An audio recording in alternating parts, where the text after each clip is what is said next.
So my car is a 1994 Toyota Supra RZ. We're going to dive in, have a look, and see what you guys think about it.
Firstly, can I just say, what the fuck is going on with the YouTube channel, bro? Like, straight up, like, this has blown my expectations and I am beyond astonished at how well this is actually going. I did not expect it to go this well. Like, it's crazy how many subscribers I've gained in a short period of time, and I can't believe it. Like, it's weirdly a dream come true, because it's getting to a point where I want to be in life, and, you know, film content about this, film content about cars. That's what I love, that shit. And to see this actually happen and come to fruition, it's pretty sick, bro. Like, I can't believe it. So thank you everyone that's actually committed to subscribing to my channel, watching my shit, to be honest, listening to my shit ass voice, and just sticking along and being there, because I wouldn't be doing it without you guys, man. Honestly, I'd be doing my simpleton job, man, like not trying to be someone and just, you know, living life normally. But I can't do that, and you guys obviously put a lot of trust in me to not do that. I'm definitely gonna not do that, and we're gonna smash out some videos, have fun, absolutely kill it. Now, let's get into the car. So let's begin with the exterior. The way you see this car is exactly the same way that I bought it 10 years ago. So I absolutely love, I adore the American spec Supras, how it's got the front lip and then just the TRD wing. I love it. I froth it because it just looks so sick. Like, it just got such a nice stance that it just looks menacing. Like, even at this angle, it just looks menacing. It is pretty basic, man. It's like OEM plus, just the TRD wing at the back. It was pretty cool to find out. I was fumbling around at the bottom of the car and I read the lip, and it's an actual genuine Wings West lip. I never knew that, so it's pretty cool to know that it's a genuine Wings West lip and not like a mock lip. So that was a cool fact that I found out about it. Don't mind that, because speed humps in Australia are crazily high. The roads are shit. Given up trying to protect the lip. It is what it is. It sucks, it looks like shit, but at least I drive the thing, you know. The wheels, there's some kind of racing hearts. I don't know what it is. I have no idea what model they are. There's nothing on the back, there's nothing on the sides, like there's nothing on the face of the rims. It just says racing heart. I tried to look for it online, couldn't find it. They look good, honestly. This is the reason why I bought the car, mainly because of the rims. So the rims look pretty good. Got these fucking flop. Factory 4-pot, 2-pot brakes, slotted front and rear rotors. Don't know what pad's in it, but they stop. I haven't changed it in 10 years because I don't drive this thing as much. So there's no real reason to change it. It's got braided brake lines because fuck having 30-year-old brake lines. So I changed that around. It's got Cusco coilovers. They're shit, they're stiff as fuck, but they're cool because it's Jap. I think they're Z something, I don't know, it's Cusco something. They're not they're the adjustable ones, but there's no adjustability in them. So only thing you can adjust is pretty much the ride height, and I just love the way the rake is. What rake means is the way the car is tilted towards. If you have like a real high rake on the rear, then that'll essentially mean that the arse is up and then the front is down. And I love like a really high rear rake. They're not too bad coilovers. I'd like to get something more serious, a drag orientated, but in due time. They do the job for now. They don't knock, they don't do anything silly, they work. but they're really, really stiff. That's the only problem. These flies, bro. I swear to God. The way the car looks is mainly the reason why I bought it and haven't changed the way it looks in the past 10 years, because I reckon it looks perfect. It's not too hectic, it's not too showy. It's just got, I don't know if that's a genuine TRD wing, but I reckon it's a rep of some sort. I wish it had the carbon center blade, but I have to buy a whole TRD wing just to have a carbon center blade, so that. It's got Series 2 tail lights and headlights. This is an American thing. So all JDM Supras just have Supra. They don't have the turbo. So the Americans, they decided to put the Supra turbo on their models. I don't know why. It's a cool little fact, because all the all the JDM ones just have Supra, and that Supra just sits there. The exhaust is 3.5 inch from the dump. So bottom of the dump pipe, 3.5 inch, and then it goes towards the gearbox, and then it like splits into like 2 pieces. So I've got to cut out the bottom of the exhaust where it just pretty much becomes an open dump, and then from there it goes into a muffler, and then to another muffler, and that's about it. That's pretty much 3.5 inch straight through, and then you've got a little cutout that makes it even louder. So that's 4 inch the cutout, and then the rest is just 3.5 inch. The gearbox is standard, factory Toyota V160. It's got a DCS twin plate clutch in it. Pretty standard around here in Australia. DCS is one of the leading clutch companies around in Australia. Living in Australia, man, it makes it real difficult to try and source parts. To have all these Australian manufacturers on this car, it's pretty cool, because we live so far away from everyone else that it's annoying that, you know, like if we order stuff from the States, it'll take 2 weeks, and then conversion rate, charge for import tax, and just a shit show, man. So it's cool to have products that are made in Australia for cars that we like, essentially. So yeah, it's got a factory tail shaft, and then it goes to a BO3B diff. So that's the big boy diff that the Supras came out with. I blew that diff.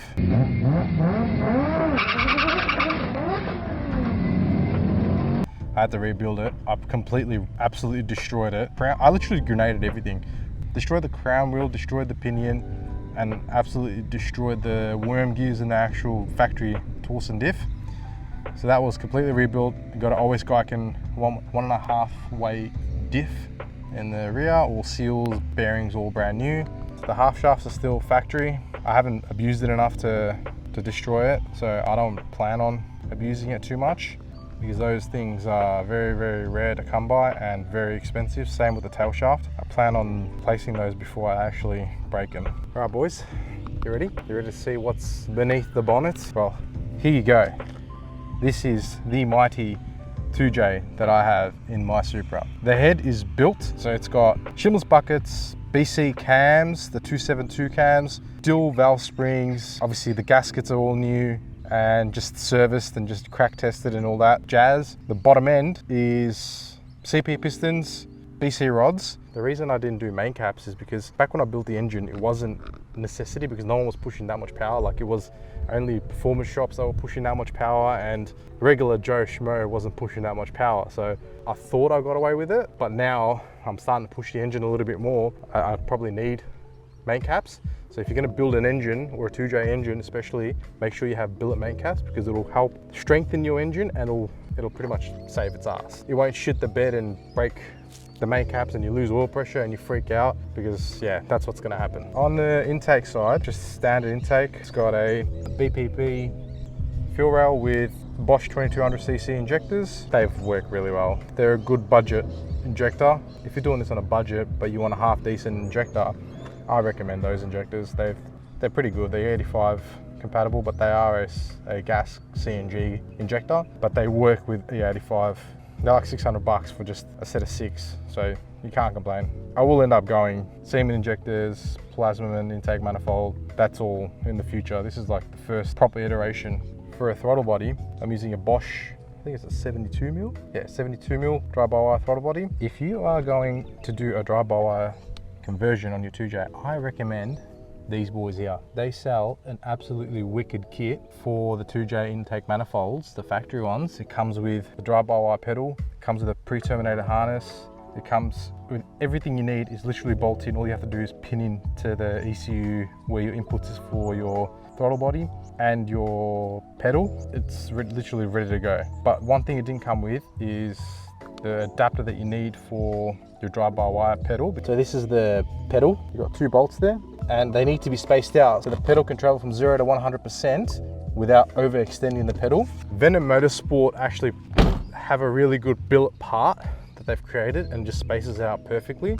I had my mate just make some solid piece of aluminium and he just milled it and just essentially gave me like 25 mil of space that you need for the pedal to work from its full range. That worked. But if you do want to do that, definitely look at Venom Motorsport. They've got a little adapter, it's pretty sick. Coil radiator.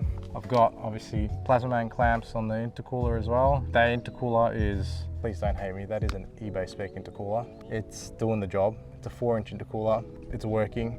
I'm not going to say anything bad about it, but in the future I would like to upgrade to a plasma man intercooler. It's been tested, it's been proven to work at high horsepowers, plus support local Australian manufacturers. The turbo I'm running is a Borg-Warner SXE 369 0.96 rear housing. That was a mouthful. Journal bearing, I like journal bearing. This is the best bang for your buck turbo, to be honest, in my opinion, because journal bearings last forever. Well, not forever, but they last longer. They're a little bit laggy. You can do a ball bearing conversion on these turbos, but we'll see what happens in the future. You can also do a T51R mod on all turbos, but I didn't like it, but I might do it, but we'll see what happens. I don't know. There's a lot of options. It's on top of a 6-boost manifold, T4 divided.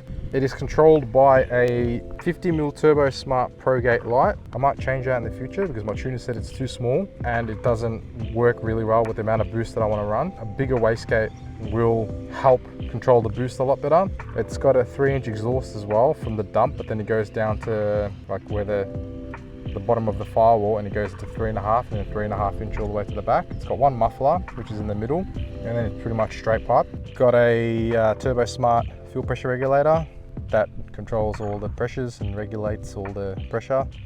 It's got a sensor, so that pretty much, instead of having a gauge, I just have a sensor that's plugged into the fuel pressure regulator, goes straight into the ECU, reads what it is, and you can adjust accordingly by that. Speaking of the ECU, it's a Elite 2500. I've also got a Haltech wideband controller, and I've got an IC7 dash. Got heaps of those TI sensors, so fuel pressure sensor, oil pressure sensor, not heaps, like 2.